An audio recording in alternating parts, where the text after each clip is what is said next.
Este é o Sol. Desde o ano 10.000 a.C., a história abunda em pinturas e escritos que refletem o respeito e a adoração dos povos por este astro. E é simples entender o porquê, com seu aparecimento todas as manhãs, trazendo visão, calor e segurança, salvando-os do frio e da escuridão da noite repleta de predadores. Sem ele, todas as culturas perceberam que não haveriam colheitas nem vida no planeta. Estas realidades fizeram do Sol o astro mais adorado de todos. Todavia, muitos estavam atentos também às estrelas. As estrelas formavam padrões que lhes permitiam reconhecer e antecipar eventos que ocorrem de tempos em tempos, tais como eclipses e luas cheias. Eles catalogaram grupos celestiais daquilo que conhecemos hoje como constelações. Esta é a Cruz do Zodíaco, uma das mais antigas imagens na história da humanidade. Ela representa o trajeto do Sol através das 12 maiores constelações no decorrer de um ano. Ela também representa os 12 meses do ano, as 4 estações, solstícios e equinócios. O termo zodíaco está relacionado com o fato das constelações serem antropomorfismos ou personificações, como pessoas ou animais.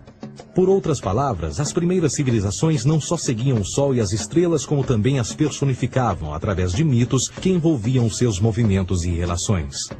O Sol, com seu poder de dar vida e de salvar, também foram personificados como se representasse um Criador ou um Deus. Deus Sol, a luz do mundo, o Salvador da humanidade. Igualmente, as 12 constelações representaram lugares de viagem para o Deus Sol e foram nomeados por elementos da natureza que aconteciam nesses períodos de tempo.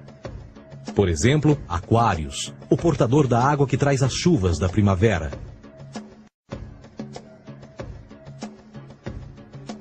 Este é Horus. Ele é o Deus Sol do Egito de 3.000 a.C. Ele é o Sol antropomorfizado e a sua vida é uma série de mitos alegóricos que envolvem o movimento do Sol no céu. Dos antigos hieróglifos egípcios conheceu-se muito sobre esse Messias solar. Por exemplo, Horus, sendo o Sol, tinha como inimigo o Deus Sete, que era a personificação das trevas ou da noite. E metaforicamente falando, todas as manhãs Horus ganhava a batalha contra Sete.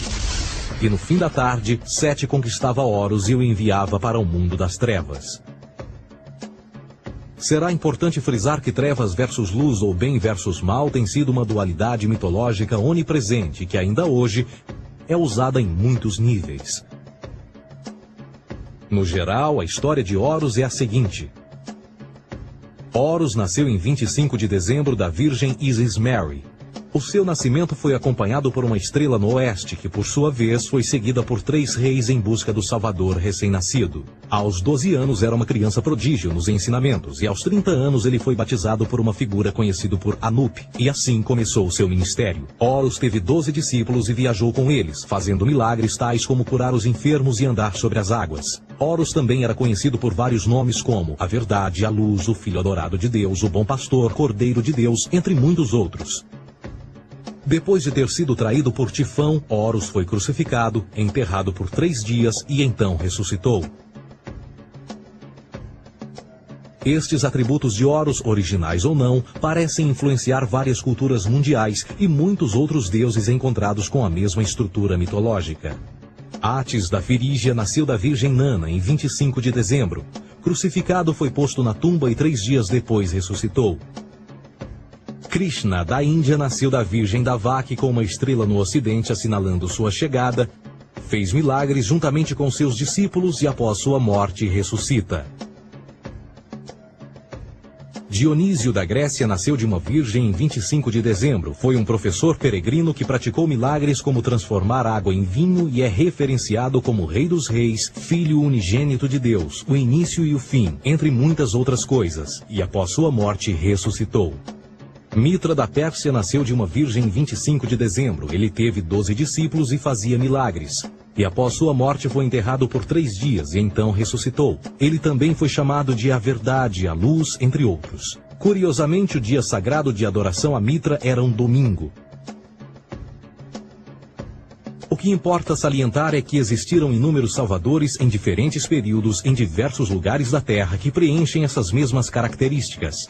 A pergunta que não quer calar: o porquê desses atributos? Por que o nascimento de uma virgem em 25 de dezembro? Por que a morte e a ressurreição após 3 dias? Por que os 12 discípulos ou seguidores? Para descobrirmos, vamos examinar o mais recente dos Messias solares.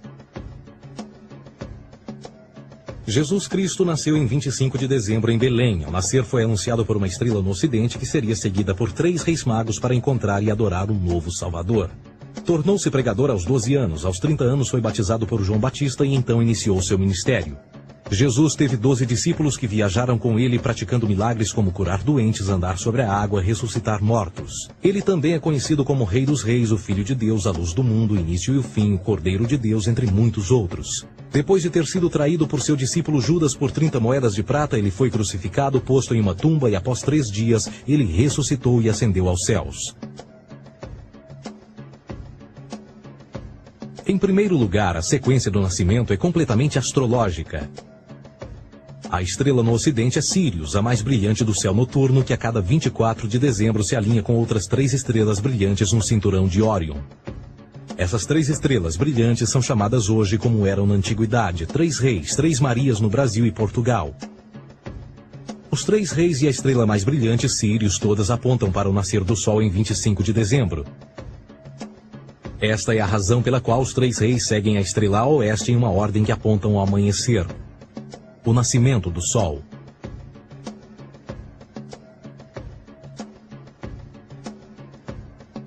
A Virgem Maria é a constelação de Virgo, também conhecida como Virgo, a Virgem.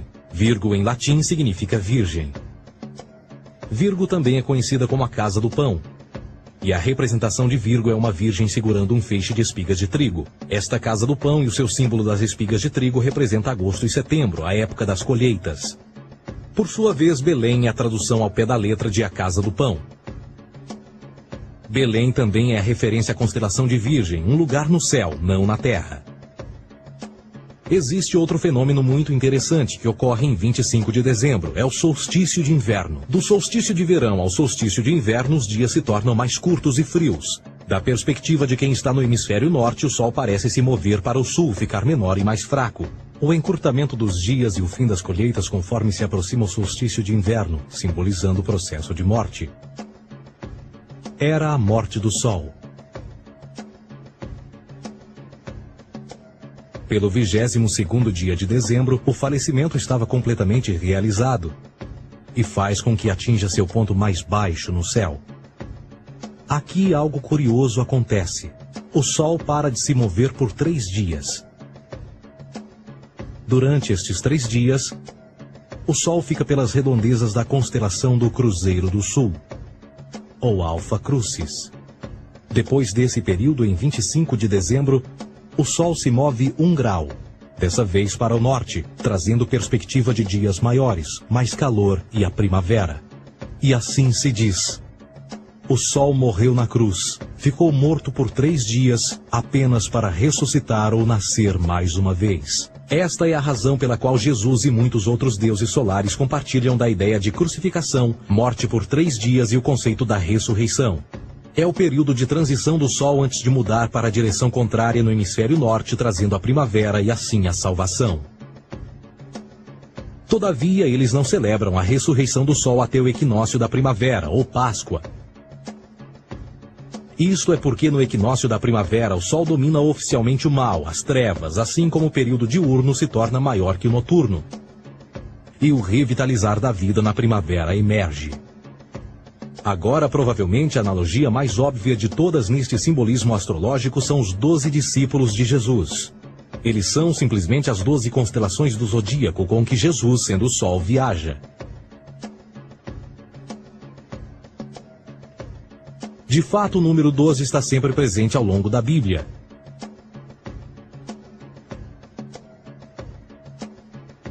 Voltando à cruz do zodíaco, o elemento figurativo da vida é o Sol. Isto não é uma mera representação artística ou ferramenta para seguir os movimentos do Sol. Era também um símbolo espiritual pagão. Uma logografia similar a isto. Isto não é um símbolo do cristianismo. É uma adaptação pagã da cruz do zodíaco.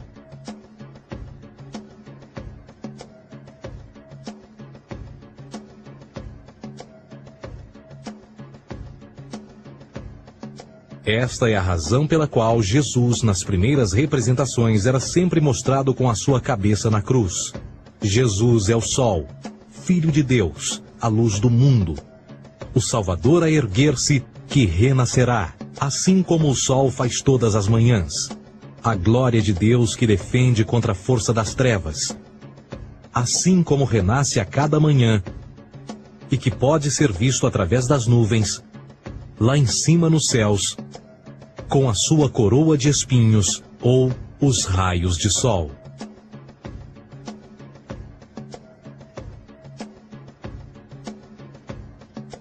Agora, nas muitas referências astrológicas ou astronômicas na Bíblia, uma das mais importantes tem a ver com o conceito de eras. Através das Escrituras há inúmeras referências a essa era. Para compreender isto, precisamos primeiro estar familiarizados com o fenômeno da precessão dos equinócios. Os antigos egípcios, assim como outras culturas antes deles, reconheceram que aproximadamente de 2150 em 2150 anos, o nascer do Sol durante o equinócio de primavera ocorria num diferente signo do zodíaco. Isto tem a ver com a lenta oscilação angular que a Terra tem quando roda sobre o seu eixo. É chamado de precessão porque as constelações vão para trás, em vez de permanecerem no seu ciclo anual normal. O tempo que demora cada precessão através dos 12 signos é de 25.765 anos. Este ciclo completo é chamado também de Grande Ano, e algumas civilizações ancestrais sabiam disso. Referiam-se a cada ciclo 2150 anos como Era. De 4.300 a.C. a 2.150 a.C. foi a Era de Touro. De 2.150 a.C. a 1 d.C. foi a Era de Áries. E de 1 d.C. a 2.150 d.C. é a Era de Peixes, a era que permanecemos nos dias de hoje. E por volta de 2150 entraremos na nova era, a Era de Aquários.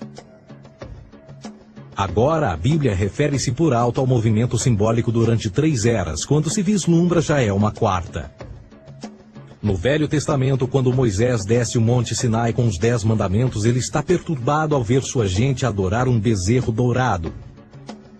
De fato, ele até partiu as pedras dos 10 mandamentos e disse a todos para se matarem uns aos outros para purgarem o mal. A maior parte dos estudiosos da Bíblia atribuem esta ira de Moisés ao fato de os israelitas estarem adorando a um falso ídolo, ou algo semelhante. A realidade é que o bezerro dourado é o Taurus, touro.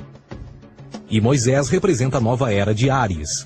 Esta é a razão pela qual os judeus ainda hoje assopram com o chifre do carneiro.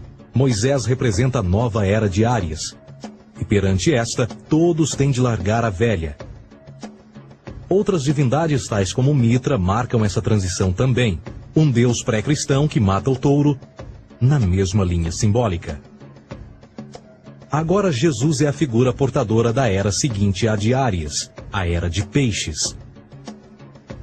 O simbolismo de peixes é abundante no Novo Testamento, assim como Jesus alimenta 5.000 pessoas com pão e 2 peixes.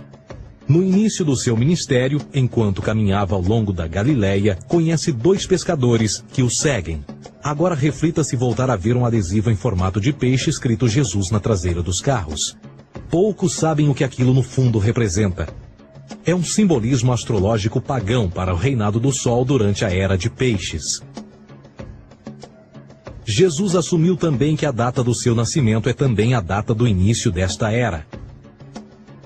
Em Lucas 22:10, quando Jesus é questionado se a próxima passagem será depois de ele ir embora, Jesus responde: Eis que quando entrardes na cidade, encontrareis um homem levando um cântaro de água. Segui-o até a casa em que ele entrar. Esta escritura é de longe a mais reveladora de todas as referências astrológicas. O homem que leva um cântaro de água é Aquários, o portador de água, que é sempre representado com um homem despejando uma porção de água. Ele representa a era depois de Peixes, e quando o Sol, Filho de Deus, sair da era de Peixes, Jesus, entrará na casa de Aquários, e Aquário é antes de Peixes na precessão dos equinócios. Tudo o que Jesus diz é que depois da era de Peixes chegará a era de Aquário.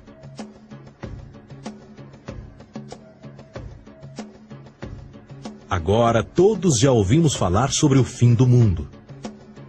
Deixando à parte o lado cartunista no livro de Apocalipse, a espinha dorsal nesta ideia surge em Mateus 28:20, onde Jesus diz: Eu estarei convosco até o fim do mundo, dos séculos em português. Contudo, na tradução inglesa da Bíblia, a palavra mundo está mal traduzida.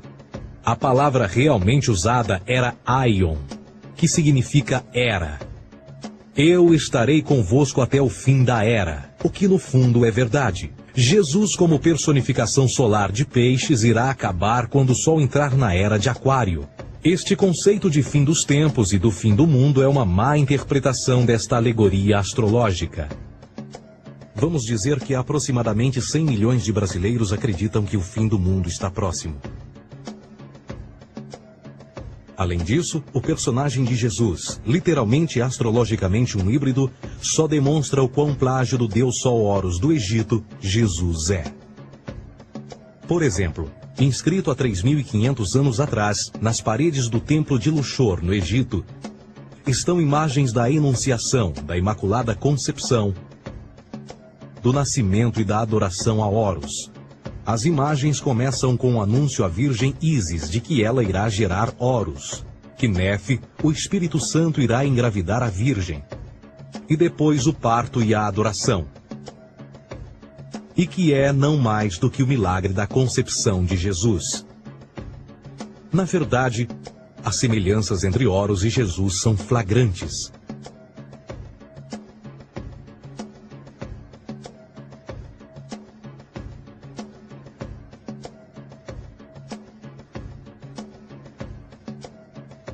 E o plágio continua.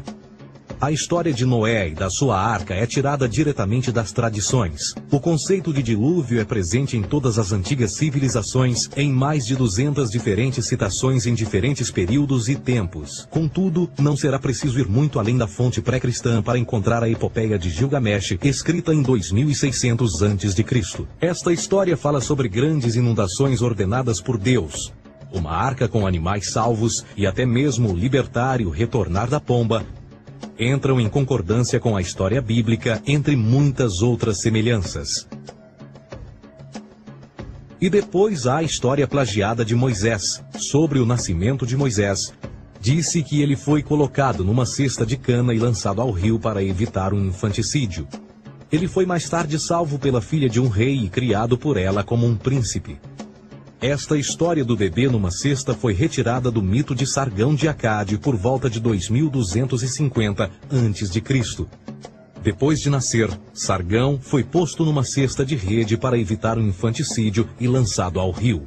Foi depois salvo e criado por Aqui, uma esposa da realeza Acádia. Além disso, Moisés é conhecido como legislador, portador dos 10 mandamentos e da lei mosaica. Contudo, a ideia de a lei ser passada de um deus para um profeta numa montanha é também antiga.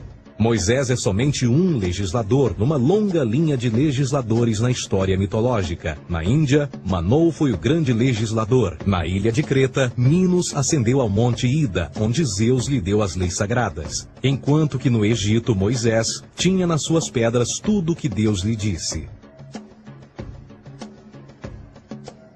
E no que diz respeito a estes 10 mandamentos, foram retiradas a papel químico do feitiço 125 do Livro dos Mortos do Antigo Egito. O que é que o Livro dos Mortos dizia? Eu nunca roubei, tornou-se tu nunca roubarás. Eu nunca matei, tornou-se nunca matarás. Eu nunca menti, tornou-se nunca levantarás falsos testemunhos. E por aí adiante. A religião egípcia é, no fundo, a base fundamental para a teologia judaico-cristã. Batismo, vida após a morte, julgamento final, imaculada concepção, ressurreição, crucificação, a arca da aliança, circuncisão, salvadores, comunhão sagrada, dilúvio, Páscoa, Natal, a passagem e muitas outras coisas e atributos são ideias egípcias, nascidas muito antes do cristianismo ou judaísmo. Justin Martyr, um dos primeiros historiadores e defensores cristãos, escreveu: quando nós, cristãos, dizemos que Jesus Cristo, nosso Mestre, foi produzido sem união sexual, morreu e ressuscitou e ascendeu aos céus, nós não propomos nada de muito diferente do que aqueles que propõem e acreditam tal como nós, nos filhos de Júpiter. Numa escrita diferente, Justin Martyr diz: Ele nasceu de uma virgem. Aceite isto em comum com o que você acredita dos Perseus. É óbvio que Justin e outros cristãos cedo souberam como o cristianismo era semelhante a outras religiões pagãs. Contudo, Justin tinha uma solução. Para além de tudo o que sabemos, o diabo era em quem mandava. O diabo teve a ambição de chegar primeiro que o Cristo e criou essas características para o mundo pagão. Fundamentalist Christianity, fascinating. These people actually believe the world is 12,000 years old. Swear to God. I actually asked one of these guys, okay, dinosaur fossils. He says, dinosaur fossils? God put those here to test our faith.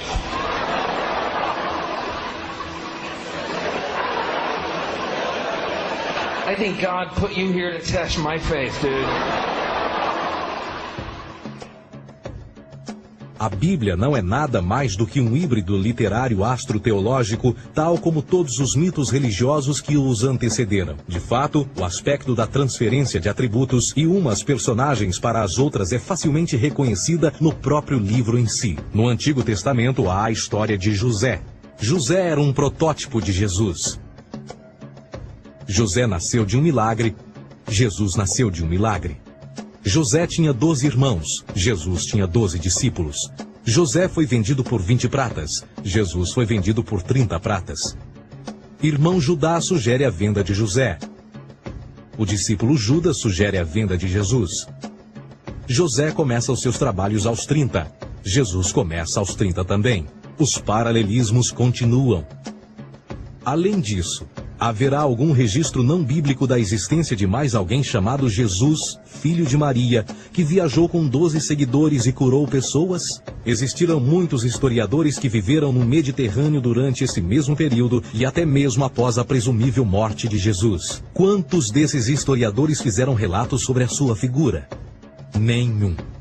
Porém, para sermos justos, não significa que os defensores da existência de Jesus nunca tenham reclamado o contrário. São particularmente 4 referidos como pioneiros sobre a teoria da existência de Jesus: Plínio o Jovem, Suetônio e Tácito. Cada uma das suas máximas consiste apenas em algumas frases em que, na melhor das hipóteses, se refere a Christus ou Cristo, e que na realidade não é um nome, mas sim uma titulação. A 4ª fonte é Joséfo, cujos documentos ficou provado terem sido falsificados séculos atrás e, para infortúnio da humanidade, por muitos ainda visto como verdadeiros. Poderá alguém ter se aproveitado das ideias renascer dos mortos, a ascensão ao reino dos céus e a prática de milagres e que a partir daí tenha começado a surgir nos registros históricos? Não, porque uma vez pesadas as evidências, há grandes probabilidades da figura conhecida como Jesus nunca sequer ter existido.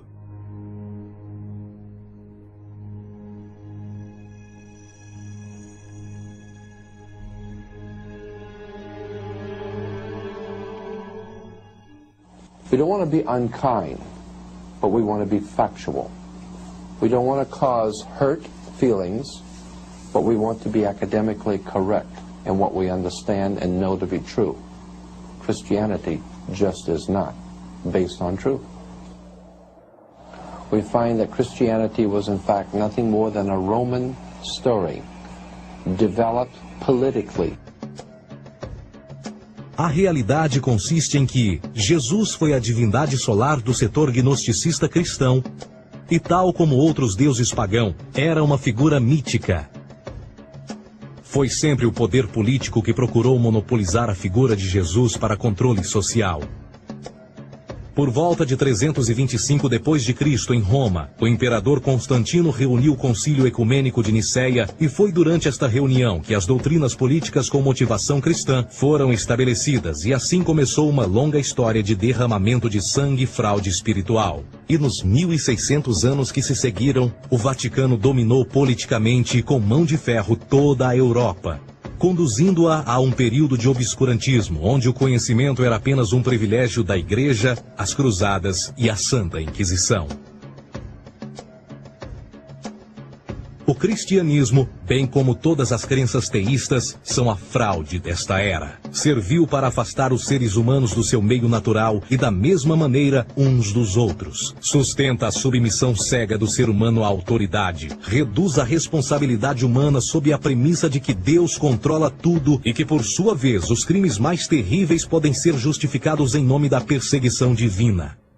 E o mais importante, dá o poder àqueles que sabem a verdade e usam o mito para manipular e controlar sociedades.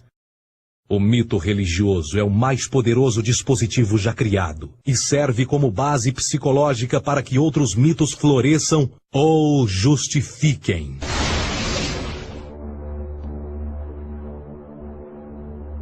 A myth is an idea that, while widely believed, is false. In a deeper sense, in the religious sense, a myth serves as an orienting and mobilizing story for a people. The focus is not on the story's relation to reality, but on its function. A story cannot function unless it is believed to be true in the community or the nation. It is not a matter of debate. If some people have the bad taste to raise the question of the truth of the sacred story, the keepers of the faith do not enter into debate with them. They ignore them or denounce them as blasphemers.